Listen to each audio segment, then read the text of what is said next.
My name is Stephan Sanders. I'm an assistant professor working at UCSF, and I work on trying to understand the genetics of autism.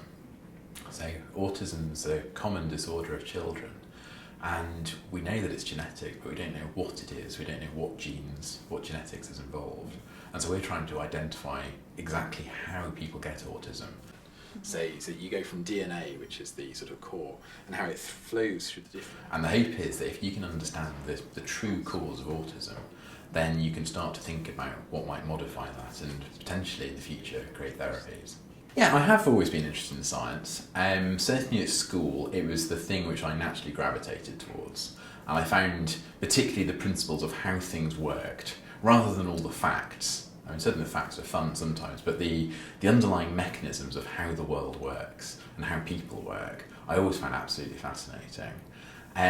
So when I was at school, my reaction to that was that I wanted to be a doctor, as in a doctor treating patients.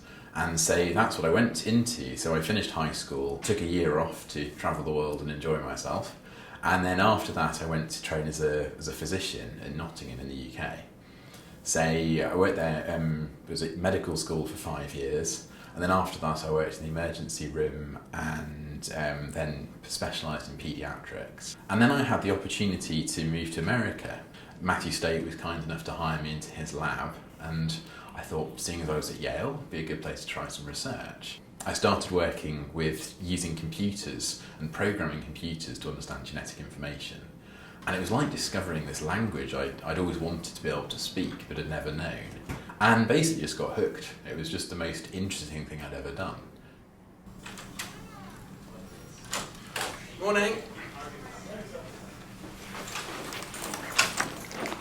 We have this just huge amount of data sitting at our disposal. So this is genetic information for a large number of children and their parents with autism. And so buried within that is the cause of autism, and we just don't know where it is. And so to actually get hold of it, there's so much data you can't look at it yourself. There's literally billions and billions of data points. So what you have to do is design a computer program to do that analysis for you. You can make computers do anything you want, and so stuff which might take you a day or a month, you can make happen in seconds and minutes. And the next time you need to do it, it's almost instant, because you just press go. And genetics really lends itself for this, because in genetics you're trying to understand the code of life. So everything's there. You've got the whole of human evolution that mapped out and is stored somewhere in our genes.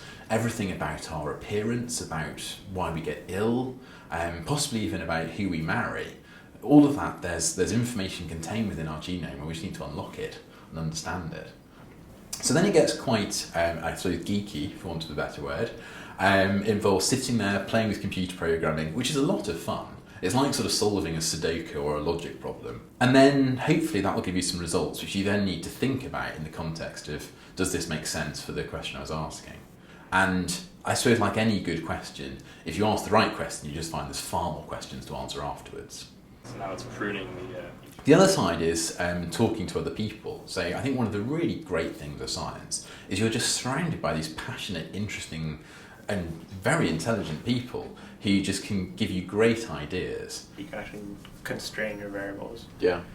And so then I talk about how... And so one of the real joys day to day is taking the stuff you found and sharing it with other people and seeing what they think.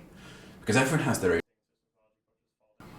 And then the other part is trying to think about being fair. Say, to be really rigorous in science, you need to think about how to do the analysis in a way where you're not biasing the results. Finding stuff can be the easy bit. The rigor of trying to make sure that you're not cheating yourself, that's where it gets really hard.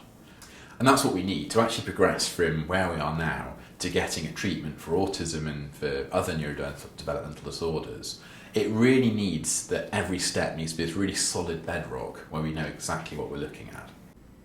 So what I would really like is to see a meaningful therapeutic for individuals with neurodevelopmental problems. So something which really makes a difference, like antibiotics, where you give it to a patient and the next day you think, wow, that's transformed what was going on.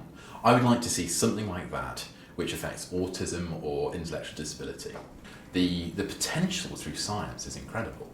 And we can actually not just treat one person, but we could completely transform the health of people.